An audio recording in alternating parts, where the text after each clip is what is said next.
अस्सलामुअलैकुम दोस्तों, बरखुरदारो।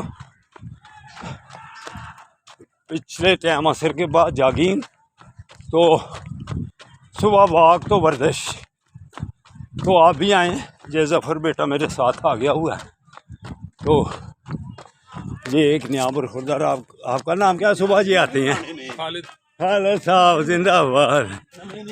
पुराने ने यहाँ सुबह के आते हैं माशाल्लाह। ये खालिद साहब आ रहे हैं। हाँ हाँ हाँ। तो ये जफ़र बेटा, ये भी बाकायदगी से अब शाम को आता है, तो इसलिए फिट है, मज़ीद फिट हो जाएगा अल्लाह की मेहरबानी से इंशाल्लाह।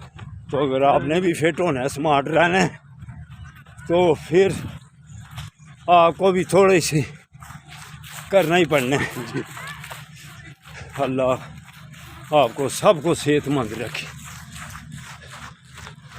तो जेब टूट गया। हाँ वो शायद हुआ, सीढ़ियाँ लगाने वाले।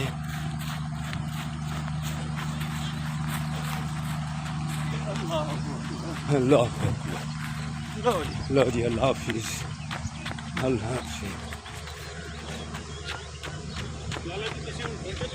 हाँ हो उधर ही टूट जाएंगे।